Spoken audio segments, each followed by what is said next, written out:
Konsep feudalisme adalah satu istilah atau konsep yang terbentuk di Eropah Barat selepas kejatuhan Empayar Charlemagne dan berlanjutan sehingga abad ke-14 Masihi.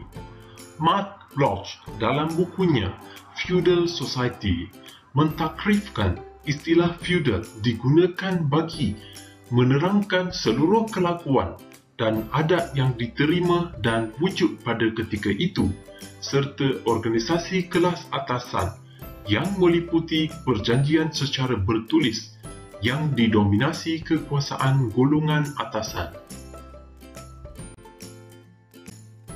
Kedudukan seseorang individu dalam sistem feudal adalah mengikut sistem kelas bersusun lapis, mengikut hierarki yang terikat dengan aturan yang ditetapkan oleh kerajaan atau golongan pemerintah ke atas golongan bawahan. Masyarakat feudal di England terbahagi kepada dua golongan, iaitu pemimpin dan yang dipimpin. Golongan pemimpin terdiri daripada raja, bangsawan, iaitu baron dan knight. Manakala golongan yang dipimpin ialah petani atau rakyat biasa yang dikenali sebagai serf. Raja mempunyai kedudukan tertinggi dalam era pemerintahan dinasti Tudor. Era pemerintahan Raja Henry di England menduduki hierarki tertinggi dalam masyarakat feudal dan berkuasa mutlak terhadap rakyat dan negara. Walaupun raja-raja mengamalkan sistem pemerintahan beraja mutlak, tetapi masih berpegang kepada tradisi politik England yang telah wujud sejak zaman pertengahan. Kuasa mutlak raja adalah meliputi pusat segala kekuasaan. Rakyat tidak mempunyai hak untuk membantah pemerintahan raja.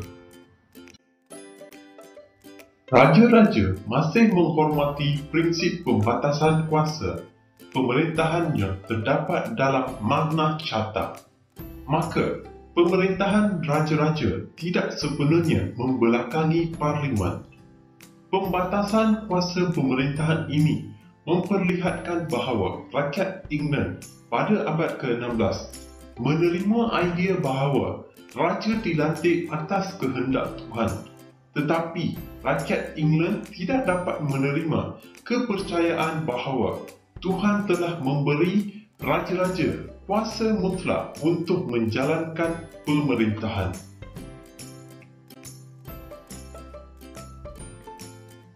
Dasar pemerintahan Raja Henry. Tindakan berikut dilakukan oleh Raja Henry untuk mengukuhkan pemerintahan beraja berkuasa mutlak. Antaranya, meluluskan undang-undang menentang pemakaian pakaian khas dan pengekalan tentera persendirian dan pemakaian lambang kuasa sendiri sebagai amalan golongan bangsawan. Raja Henry juga menggunakan Majlis Diraja sebagai mahkamah yang baharu untuk menguruskan hal berkaitan harta benda dan situasi yang mengganggu ketenteraman awam. Badan ini menjadi popular dan berjaya mewujudkan keamanan dan keadilan. Golongan bangsawan atau baron memainkan peranan penting dalam pentadbiran dan ekonomi.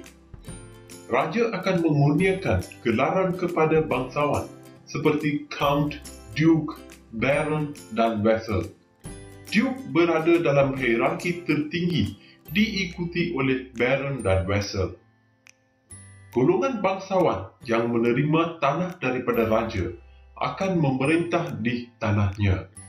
Mereka akan mengawal penggunaan tanah, mengadakan undang-undang sendiri dalam mengawal petani atau serf yang mengusahakan tanah dan mengenakan cukai yang ditentukan oleh golongan bangsawan. Sebagai balasan pemberian tanah oleh raja, golongan bangsawan dikenakan cukai ke atas tanah, memberi ketaatsetiaan kepada raja serta memperuntukkan Knight sebagai tentera kepada raja. Keseluruhannya, Baron menggunakan tanah mengikut kehendak mereka dan mengagihkannya kepada Knight. Bagi mempertahankan kekayaan golongan bangsawan, mereka menggunakan sistem pewarisan yang dikenali sebagai sistem primogeniture. Dalam sistem primogeniture, hanya anak lelaki tertua sahaja yang boleh mewarisi harta. Tujuannya adalah untuk mengelakkan harta atau tanah yang luas dibahagi-bahagi hak miliknya. Dengan cara ini, ekonomi golongan bangsawan akan dikekalkan. Perang Bunga Mawar yang berlangsung selama 35 tahun, bermula dari tahun 1450 hingga tahun 1485 antara golongan bangsawan menyebabkan banyak perubahan berlaku dalam kalangan golongan bangsawan. Ramai golongan bangsawan yang terkorban. Peperangan tersebut telah mengukuhkan kedudukan dan kekuasaan raja, khasnya dinasti Tudor, yang memerintah England. Raja-raja dinasti Tudor telah mengukuhkan cengkaman mereka di seluruh England. Pengukuhan dan kekuasaan raja selepas perang tersebut menyebabkan raja merasakan kesetiaan golongan bangsawan kepada raja tidak sepenuhnya kerana mereka tidak dibayar gaji. Maka, raja telah melantik golongan pentadbir dan membayar gaji bagi menjamin kesetiaan mereka terhadap raja. Knight berada dalam golongan ketiga selepas golongan bangsawan. Golongan ini diberi tanah sebagai balasan terhadap perkhidmatan dalam bidang ketenteraan seperti yang diminta oleh raja. Mereka berkhidmat dengan raja, lord atau baron dan mendapat ganjaran seperti tanah, harta dan barang rampasan. Mereka juga diberi tanggungjawab untuk melindungi baron dan keluarga baron daripada diserang. Mereka terikat dengan sumpah yang mengkehendaki mereka berkhidmat untuk baron dan raja dan boleh dipanggil untuk berperang pada bila-bila masa. Knight juga mempunyai tanah yang luas dan diagihkan kepada serf untuk mengerjakan tanah tersebut semasa ketiadaan Knight. Sebagai balasan, serf akan memberikan khidmat kepada Knight dan Knight akan melindungi serf dan keluarganya. Knight akan tinggal di tanah miliknya, memiliki rumah sendiri seperti bangsawan lain serta mempunyai pasukan tenteranya sendiri. Malahan, Knight juga berhak memungut hasil yang diperoleh daripada kawasannya.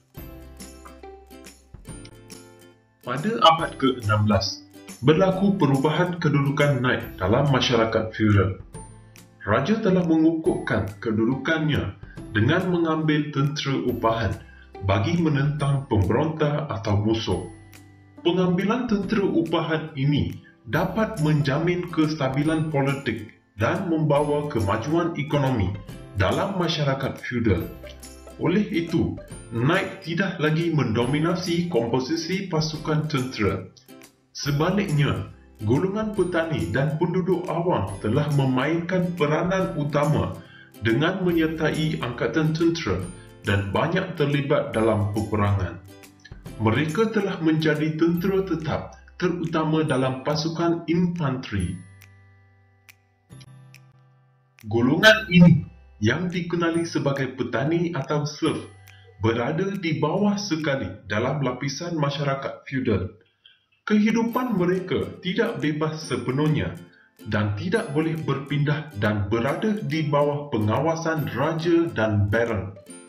Pekerjaan mereka adalah bercucuk tanam dan menternak binatang di atas tanah yang diperuntukkan oleh tuan tanah untuk keperluan harian dan sebagai balasan akan memberi khidmat dengan mengerjakan tanah dan keperluan lain. Golongan petani akan dikawal sepenuhnya oleh tuan-tuan tanah. Antaranya, Lord Manor akan melindungi petani, mendirikan mahkamah bagi membolehkan petani merayu untuk keadilan, mendirikan kilang dan mendirikan gereja untuk penduduk kampung.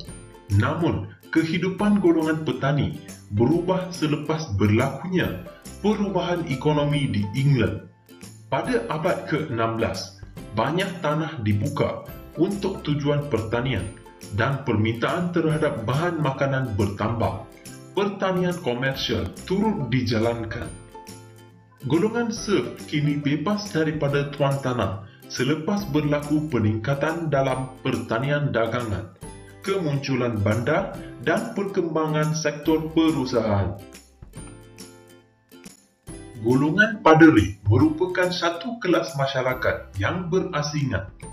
Sebilangan besar terdiri daripada golongan bangsawan yang memiliki tanah sebagai vassal. Pada abad ke-12 dan 13 Masehi, hampir 1/3 daripada tanah yang digunakan di Eropah Barat dikawal oleh gereja, bishop, abbot dan pegawai yang memegang jawatan penting dalam gereja biasanya adalah golongan bangsawan. Campur tangan golongan bangsawan dalam pemilihan jawatan gereja menyebabkan pegawai-pegawai gereja terdiri daripada golongan yang mementingkan material atau harta benda dan mempunyai dua tanggungjawab, iaitu agama dan dunia.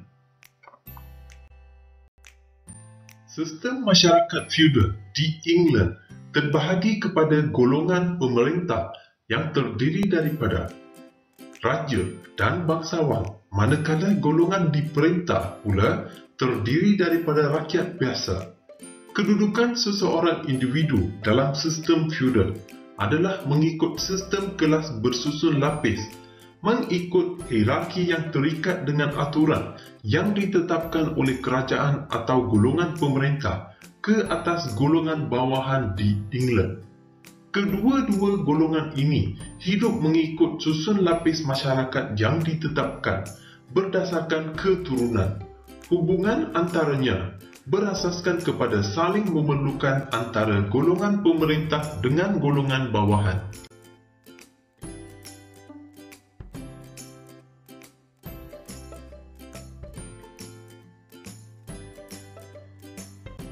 Sistem feudal ditakrifkan sebagai sebuah kerajaan tempatan yang ditadbir oleh individu tertentu dan bukan wakil kerajaan pusat.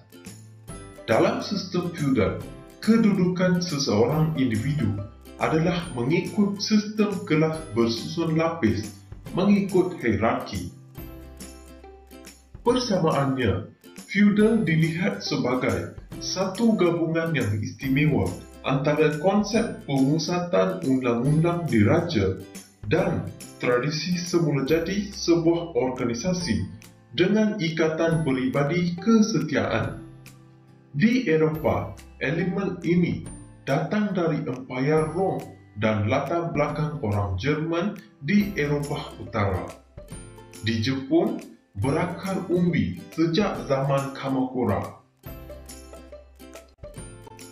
Di England, golongan pahlawan dalam sistem feudal England dikenali sebagai knight. Knight berkhidmat dengan golongan bangsawan. Knight terikat kepada konsep cavalry. Pahlawan di England buta huruf. Mereka hanya menawarkan perkhidmatan dalam bidang ketenteraan. Mereka tidak mempunyai minat dalam bidang kesenian dan intelektual. Manakala di Jepun, golongan pahlawan dalam sistem feudal di Jepun dikenali sebagai samurai. Samurai berkhidmat dengan golongan bangsawan. Samurai terikat kepada konsep Bushido. Pahlawan di Jepun mempunyai minat dalam bidang kesenian dan kesarjanaan. Pemilikan ilmu dianggap perkara mulia dalam kalangan pahlawan di Jepun. Di England, antara peralatan perang yang digunakan oleh knight ialah pedang dan baju perisai.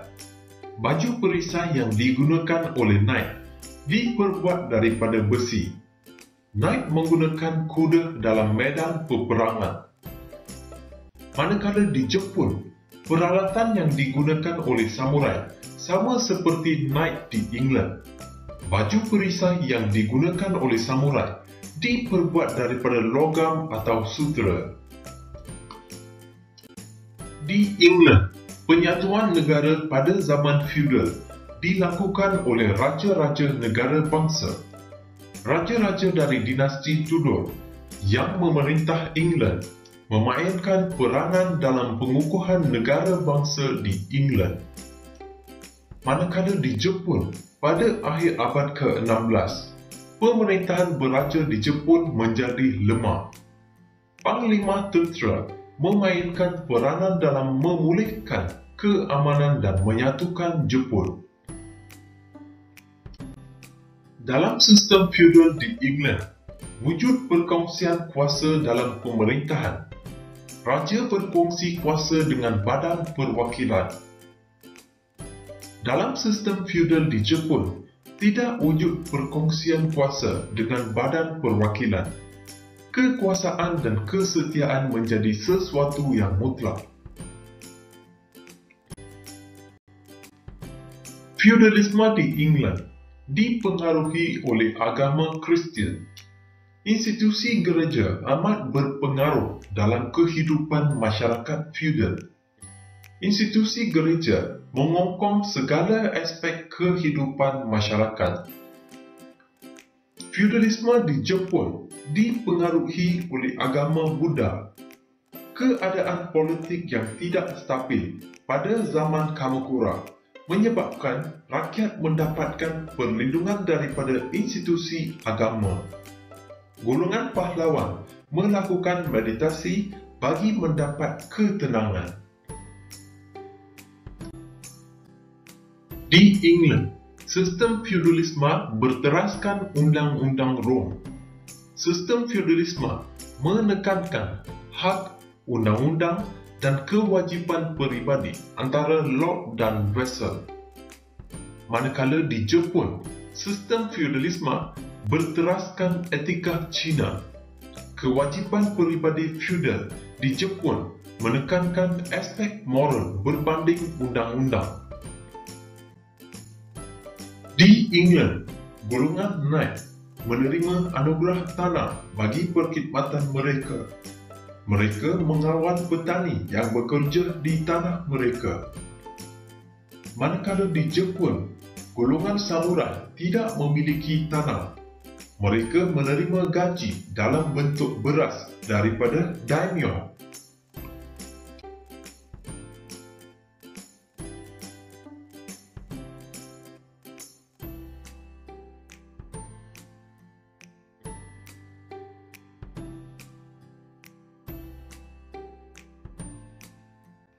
Definisi masyarakat feudal.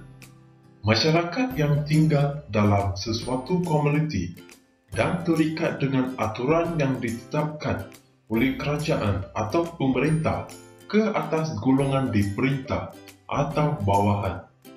Kedua-dua golongan ini hidup mengikut susun lapis yang ditetapkan berdasarkan keturunan dan hubungan di antara keduanya berasaskan saling memerlukan antara satu sama lain. Masyarakat feudal di England memperlihatkan raja mempunyai kuasa mutlak dan berada pada kedudukan teratas, diikuti oleh count, lord, manor dan serf. Manakala masyarakat feudal di Jepun meletakkan maharaja pada kedudukan tertinggi dan mempunyai kuasa yang tidak terbatas ke atas segala aspek dalam pemerintahan, termasuklah tanah. Namun demikian, maharaja telah mewakilkan kuasa baginda kepada keluarga shogun dan dibantu oleh daimyo serta samurai. Konsep masyarakat feudal dibina atas dasar keturunan dan sistem kelas yang saling memerlukan antara golongan pemerintah dan golongan diperintah dan berbentuk piramid. Contohnya, dalam sistem piramid, golongan bangsawan berada di atas, diikuti oleh golongan tentera dan petani. Pembinaan masyarakat adalah berdasarkan keturunan dan sistem kelas antara kedua-dua negara. Contohnya, di England, sistem primogeniture memberikan hak kepada anak lelaki tertua sahaja mewarisi harta pusaka bagi mengelakkan harta dibahagikan.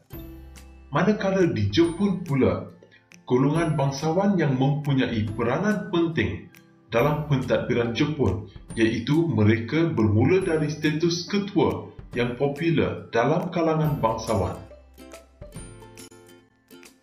Kurangnya perubahan status atau mobiliti sosial dalam masyarakat feudal. Misalnya, jika dilahirkan sebagai anak petani, maka dibesarkan sebagai anak petani, sedangkan anak-anak bangsawan akan tetap menjadi golongan bangsawan. Peperangan adalah fenomena biasa dalam kalangan masyarakat di England dan Jepun. Keadaan ini menyebabkan golongan knight di Eropah dan samurai di Jepun mempunyai peranan yang penting pada zaman feudal. Kedua-dua berkhidmat dengan golongan bangsawan dan terikat dengan undang-undang feudal. Knight terikat dengan konsep cavalry, manakala samurai terikat dengan konsep Bushido di Jepun. Peralatan peperangan adalah bersifat tradisional, iaitu menggunakan kuda, pedang dan baju perisai. Baju perisai di Eropah diperbuat daripada besi dan disadur dengan besi. Baju perisai Jepun pula diperbuat daripada logam atau sutra atau saduran logam. Knight memerlukan bantuan untuk menaiki kuda kerana baju perisai yang berat, tetapi samurai tidak memerlukan bantuan. Konsep undang-undang Rome yang diamalkan masyarakat feudal di England menekankan hak, undang-undang dan kewajipan, iaitu hubungan antara mereka yang lahir bersama. Ikatan peribadi zaman feudal digunakan di England, manakala di Jepun menekankan aspek moral, kesetiaan dan dipengaruhi oleh etika Confucius yang lebih menekankan aspek moral berbanding undang-undang. Dalam erti kata lain, kekuasaan dan kesetiaan menjadi kuasa mutlak. Pembinaan istana di England menggunakan batu, manakala di Jepun menggunakan kayu. Bagi golongan bangsawan di England, pembinaan istana daripada batu sangat penting bagi melindungi mereka dan vassal dari serangan. Golongan daimyo di Jepun membina istana daripada kayu, memandangkan banyak sumber hutan di Jepun. Kuasa pemerintahan dikongsi dalam badan perwakilan di England, tetapi di Jepun, kuasa dan kesetiaan adalah sesuatu yang mutlak. Perbezaan yang paling ketara ialah pemilikan tanah. Di England, golongan knight mendapat tanah sebagai bayaran memberi perkhidmatan ketenteraan. Knight juga mengawal golongan petani atau serf yang bekerja di tanah-tanah mereka. Manakala di Jepun, samurai tidak mempunyai tanah. Hal ini kerana daimyo mengenakan cukai ke atas petani untuk membayar gaji samurai dalam bentuk beras. Di England, penyatuan rakyat dijalankan oleh raja, tetapi di Jepun, ia dilaksanakan oleh ketua tentera. Terdapat persamaan dan perbezaan dalam pengamalan sistem feudal di Eropah dan Jepun. Persamaan yang terdapat dalam pelbagai aspek, antaranya konsep pembinaan masyarakat, mobiliti sosial, peperangan dan peralatan peperangan. Manakala perbezaannya daripada aspek ialah penyatuan, pemilikan tanah, perkongsian kuasa dan sebagainya.